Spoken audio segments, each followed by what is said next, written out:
news is coming in very fast now. Breaking news in the hunt for the assassin in Utah. Brand new evidence now. We heard earlier today that the FBI said they recovered that high-powered bolt-action rifle in a wooded area. Well, now several federal sources confirmed to Fox News that messages were found written on both the gun and the ammunition here, and those messages are currently being reviewed by investigators. We can't confirm what were in those messages, only that messages were found scrawled on both the gun and the ammunition that investigators have found, and that is under review right now. That gun. What do you think these messages were? Do you think we'll ever know that? I know what they are. You know what they are. We're not allowed to say what they are. The news is not allowed to say what it is. The hypocrisy is sickening, and they want you quiet. Words are dangerous. Words are powerful. But we know where this is going. We know what caused it. We know what's happening. There's a lot of people that are pushing back. We got to see the rest of this. Sadly, Fox News is the best of the worst. That's what we're seeing here. And I do like Harris Faulkner, and I like Bill Malugin, all kidding aside. We'll be having what's known as an urgent trace by the ATF.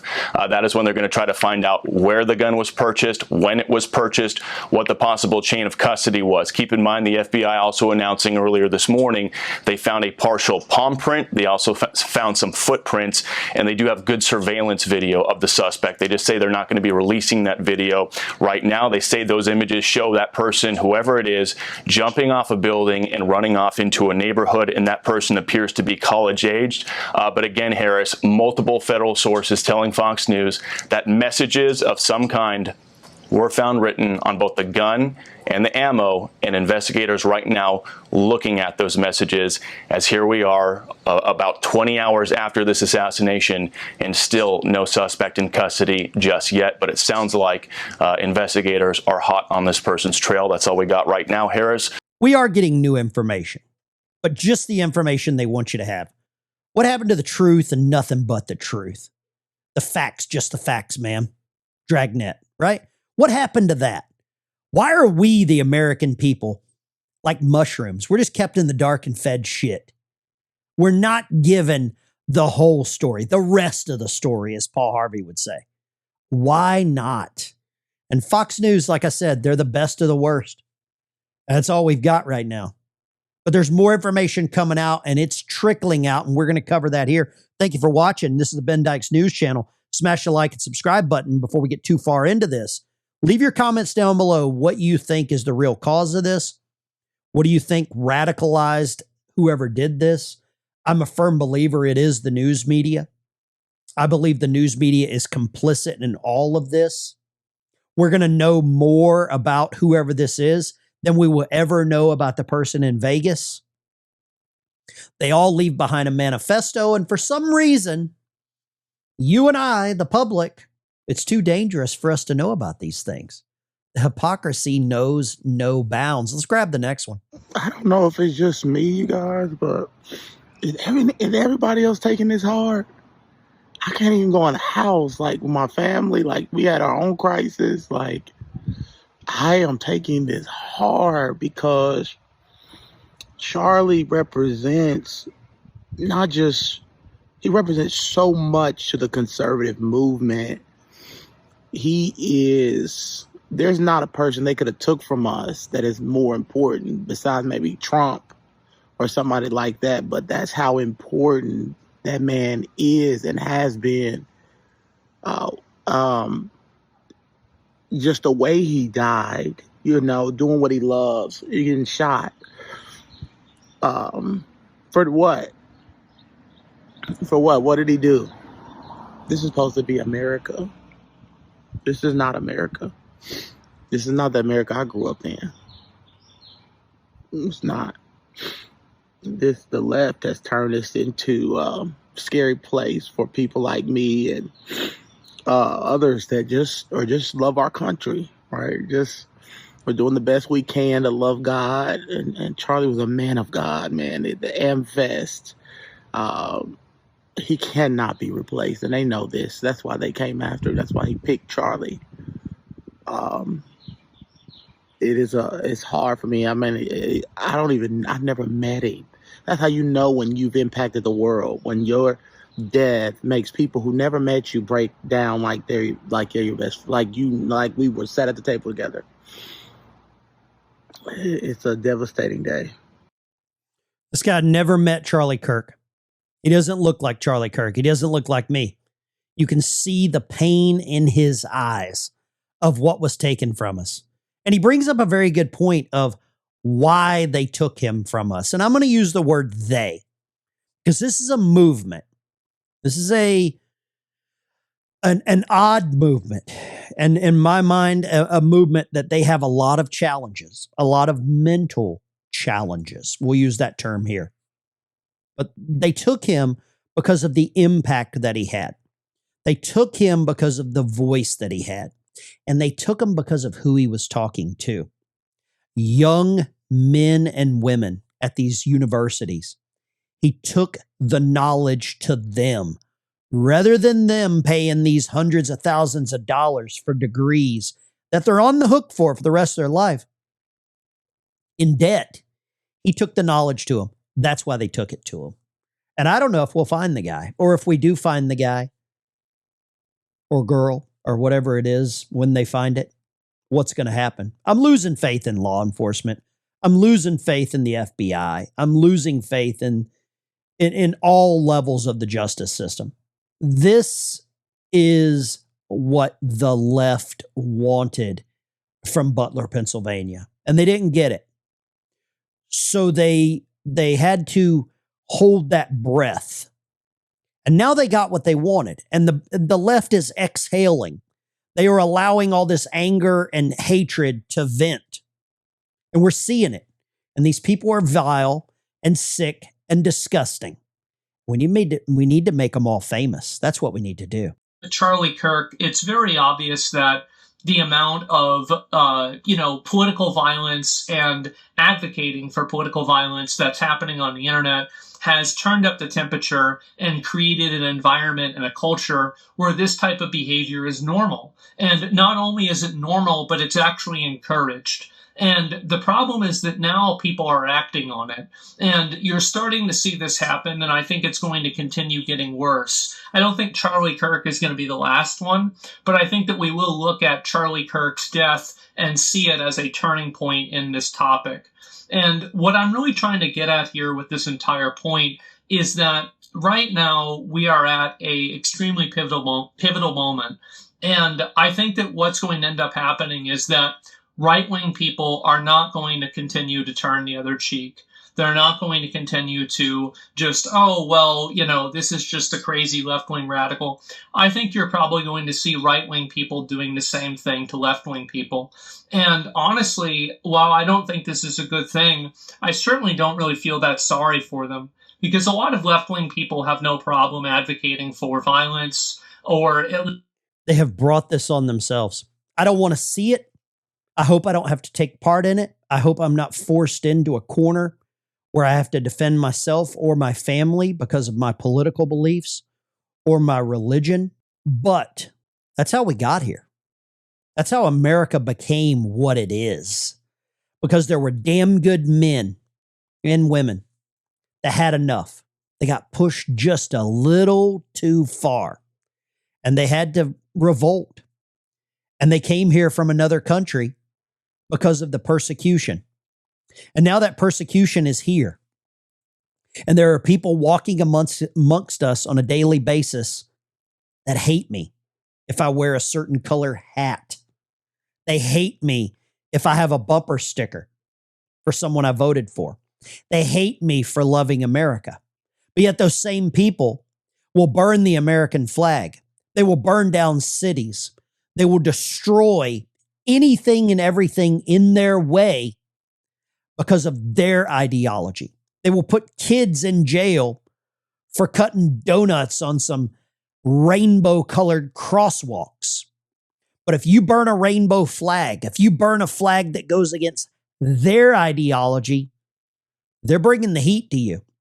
This is Asmongold. His name's Zach. He's a very, very powerful voice. Do not let the looks, do not let the apparatus around him judge you. or judge him. Don't judge this book by a bad cover. Zach is very smart, beyond his years, and he has a huge following. And the left hates him just as much as they do all of you. Let's finish this clip. He is so right. Check him out on YouTube, Asmongold. Least using coded language in order to advocate for violence. The fact is that there's a certain level of intellectual dishonesty that goes on in situations like this where it's considered, oh, well, this isn't actually what they meant, and no, this is actually some others. No, it is. It's exactly what they mean. They're trying to advocate for killing people that they disagree with. That's what's happening, and there's no talking around it. And to the extent that you try to, you're insulting the intelligence of anyone that you're speaking to. And I think that now you're going to start seeing a lot of right-wing people end up doing this to left-wing people now even more, because it's very clear that these social media platforms are not going to moderate this behavior. The FBI, for whatever reason, just refuses to deal with or have any degree of accountability for dealing with these obvious terrorists that are in the country. And because of that, I think you're going to start seeing an uptick of violence from right-wing people as well. And this is going to be, in my opinion, I don't really think the word is justified, because it's not justified, but the word is expected. I think it's going to be expected. At some point, when you back a dog into a corner, you back an animal into a corner, especially an animal that's got, let's say puppies or bear cubs or kittens, they're going to protect those offspring. And that's what's happening right now, because you've seen it. Certain people only want to read books to little kids. They only want to dance around for little kids. They won't go and read at the nursing homes, at the hospice cares, at the old folks' homes, the assisted living facilities. They want to go to the kindergartens. They want to go to the first grades. They want to go to the libraries. You've backed America into a corner, and we're going to protect our pups. We're going to protect our kittens, our cubs. That's what's happening. The left, when those dominoes start to fall, when the dominoes start to fall for the left, it's gonna be bad. You can't put the toothpaste back in the tube, no matter how much you try. And the Democrat Party, the left-wing media, is complicit. And I ask you a question, leave a comment down below. Can you hate the news media enough yet? We saw MSNBC putting out all kinds of hideous, vile shit. Can you hate them enough? That's my question for you. The trail, I wouldn't say it's getting cold, and certainly those breakthroughs overnight have really ramped up, have really pushed this investigation forward. Yesterday, it did not feel like they had a lot to go on. Today, as they say, key breakthroughs, but the manhunt continues. I want to show you here. Now, this is just CNN with a normal little report, but I want you to see the wording at the bottom that's scrolling across. I want you to pay attention to that. What he says is not important. Phrases related to, quote, cultural issues were scrawled on the rifle and ammo found near the incident. Cultural issues? Are we talking Native American lands? Are we talking Black Lives Matter? Are we talking getting my card at the reservation? We're not talking about. CNN just will not come out and say that there's something about gender ideology and gender lies and some code words that we all know are there. But CNN can't do it. They can't swallow the pill. They can't. Do you hate the media enough? Keep asking yourself that question. 5 years ago, if someone were to say, you know what? And again, I've been very clear before you came on the show, not condoning, not supporting violence of any, just going out, not. But 5 years ago, if someone said, man, it looks like it's blood in the streets time and we really have to, I would have been, whoa, that's a little bit sharp. That's a little radical. In not supporting and not condoning it today, when someone says it seems like there's blood in the streets and it's inevitable, I go, you know what? There are other ways, but I get it. I get it. Yeah. Does that seem extreme to you? It doesn't seem irrational to me, because our blood has been all over the streets for a long time. And until someone dies, they don't give a shit.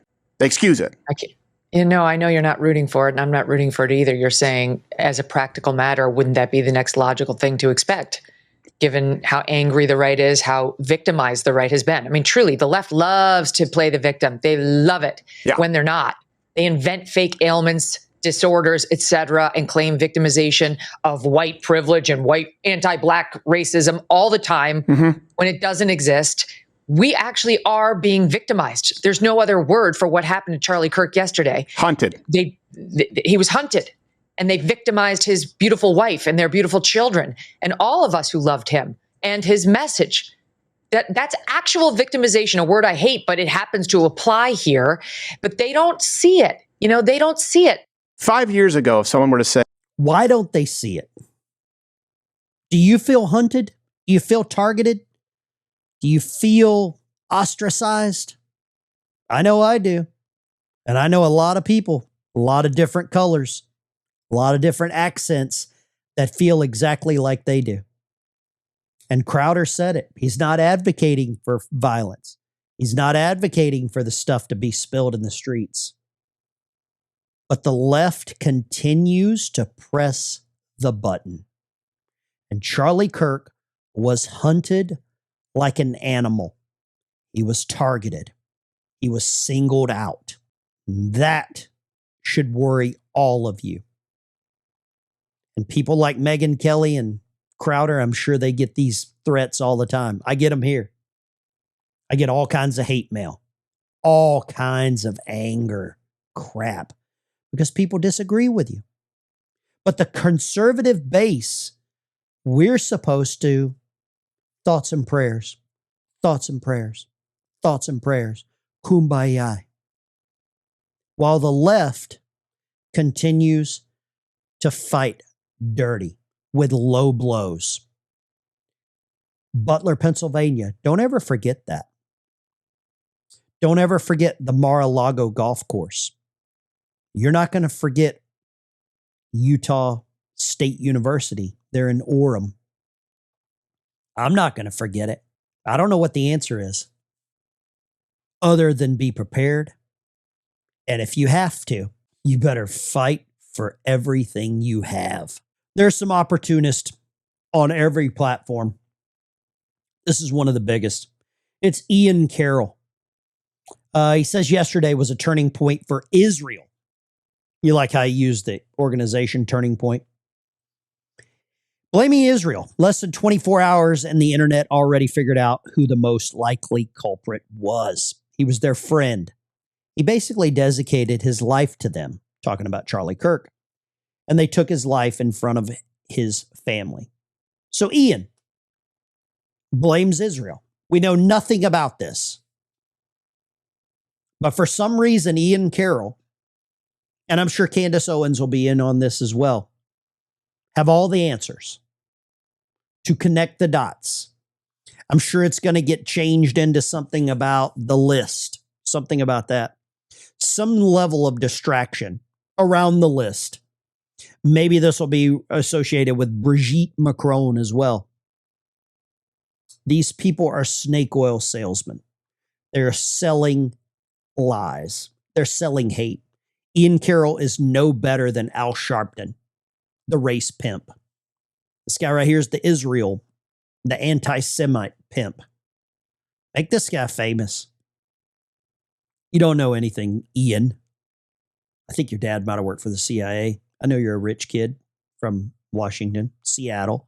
So you're very, well versed. But what else have you got, man? How can you wake up every morning hating a certain religion of people? How do you do it? How do you go to sleep at night knowing you hate someone because of their religion? How do you wake up the next morning and wake up knowing you hate someone because of their religion? We came to this country so that people could practice whatever their religion they want. Ian, if it's so bad, why don't you go to Palestine? Why don't you go to Gaza? Why don't you go to Qatar? Why don't you go to Iran? Why don't you go to Yemen? Why not, Ian? I'll buy you a one-way ticket if you let me pick. Happily pay for your one-way ticket if you let me pick. Guys, it's the Ben Dykes Show. I really appreciate you tuning in. Smash the like and subscribe button. We lost a good one. I don't know where this goes next or what happens. Be prepared. And if you have to, you protect yourself with every ounce of energy that you can draw. And that includes your family. See you on the road.